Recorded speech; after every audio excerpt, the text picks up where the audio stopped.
Hello friends, welcome to Study Stage. तो आज की इस वीडियो में हम लोग भाग विधि से वर्गमूल निकालना सीखेंगे, यानी स्क्वायर रूट निकालना सीखने वाले हैं। भाग विधि से बहुत ही सिंपल तरीके से यहाँ पे हम आपको बताने की कोशिश करेंगे और जिससे कि आपको अच्छे तरीके से समझ में आए। जब भी अगर आपके सामने स्क्वायर रूट दिया रहे और उससे बोला जाए कि भाग विधि से बनाना है, तो बहुत ही सिंपल तरीके से वहां पे आप उस क्वेश्चन को सॉल्व कर पाएंगे। यहाँ पे है रूट अंडर 14884 का हमें स्क्वायर रूट निकालना है। किस तरीके से? भाग विधि से। तो भाग विधि से बनाने के लिए हमें सबसे पहले स्टेप में क्या करना होगा, इस प्रकार दो लाइन लेना है। ठीक, इस प्रकार दो लाइन लेंगे और जो यहाँ पे रूट के अंदर जो नंबर दिया रहेगा उस नंबर को यहाँ पे लिखना है। तो क्या है हमारा 14884। चलिए ये हमने यहाँ पे इस नंबर को लिख लिया।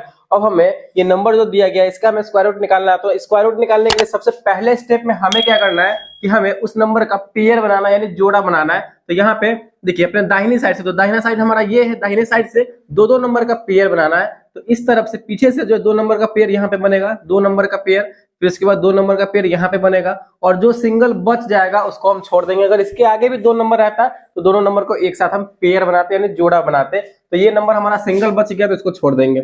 चलिए अब हमें इसमें भाग लगाना स्टार्ट करना है। तो यहाँ पे पहला नंबर क्या है, सिंगल नंबर बचा हुआ 1, तो यहाँ पे हमें एक लाना है। तो ऐसे नंबर का हमें स्क्वायर करना होगा जो उस नंबर का स्क्वायर करने पे हमारा एक आता है। स्टार्टिंग में हमें यही करना है, इस बात का ध्यान रखना है। अगर यहाँ पे 4 रहता है तो हमें ऐसे नंबर का स्क्वायर करना होता जो 4 आ जाए या फिर उससे कम आए, मतलब ये हमें करना होता है। फर्स्ट स्टेप में हमें स्क्वायर करना पड़ता है। तो यहाँ पे एक लाने के लिए हम क्या करेंगे, एक लाने के लिए एक का स्क्वायर करेंगे तो एक ही होगा, तो यहाँ पे एक से लगाएंगे।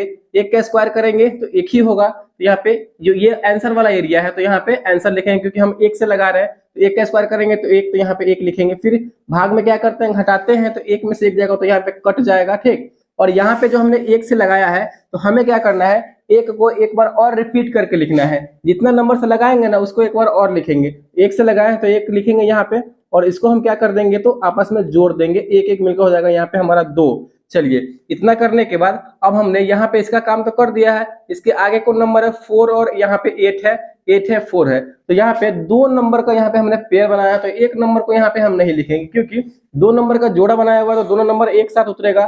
तो 4 और 8 यहाँ पे एक साथ उतरेगा।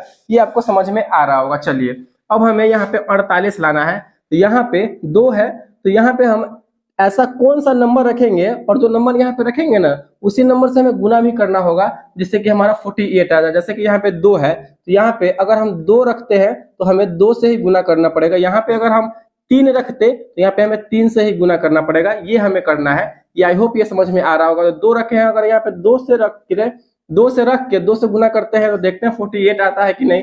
2 दूना 4 और 2 दूना 4 यानी 44 आ रहा है, जो कि इससे कम है। देखते हैं 3 रख के देखते हैं यहाँ पे आता है कि नहीं। 2 है, यहाँ पे 3 रखते हैं, जितना रखेंगे ना उतना से गुना करना पड़ेगा। 3 से गुना करते हैं, 3 तिहाई 9, 3 दूना 6, यहाँ पे 69 आ रहा है जो कि 48 से ज्यादा है। हमें ध्यान रखना है कि जो नंबर दिया हुआ रहेगा उससे ज्यादा नहीं जाना चाहिए, उससे कम होना चाहिए या फिर उसके बराबर होना चाहिए। तो यहाँ पे हम क्या करेंगे, 2 ही रखेंगे। ठीक, यहाँ पे हम क्या करेंगे, इसको जोड़ने पे 2 आया था तो 2 ही रखेंगे। तो 2 रखेंगे तो कितना आया था, 2 जितना रखे हैं ना उतना ही से गुना करना पड़ेगा। तो यहाँ पे इसको गुना करने पे हमारा आया था 44। चलिए इसके बाद घटाते हैं, तो घटाइए, 8 में से 4 जाएगा तो बचेगा 4, 4 में से 4 जाएगा तो यहाँ पे कट जाएगा।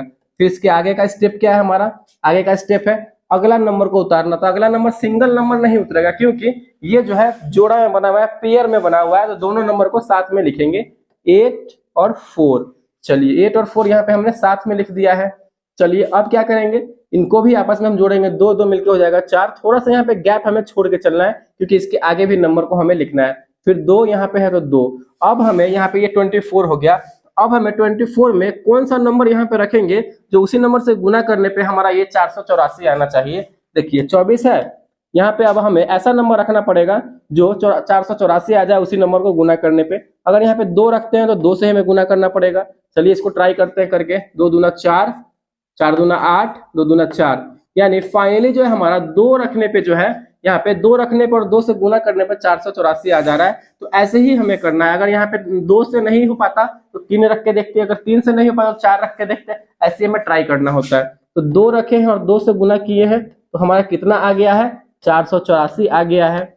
इसको घटाएंगे तो पूरा पूरा यहाँ पे कट जाएगा, 0 0 आ गया और इसके आगे नंबर भी नहीं है। और कितना कितना से लगाए थे, यहाँ पे 1 से लगाए थे तो 1 लिख दिए थे आंसर वाले एरिया में, 2 से लगाए थे तो 2 लिखना है, फिर 2 से लगाए हैं तो यहाँ पे 2 लिखना है। यानी फाइनली जो है हमारा 14884 का जो स्क्वायर रूट निकलेगा तो कितना आएगा, वर्गमूल 122 निकल के आया, 122। 14,884 का जो वर्गमूल निकलेगा हमारा 122 आ जाएगा, यही इसका आंसर हो जाएगा। और इसी तरीके से हम भाग विधि से जो है वर्गमूल बनाएंगे। आई होप ये आपको समझ में आ गया होगा कि कैसे हम इसको सॉल्व करते हैं। ठीक, चलिए नेक्स्ट यहाँ पे हम लोग देखते हैं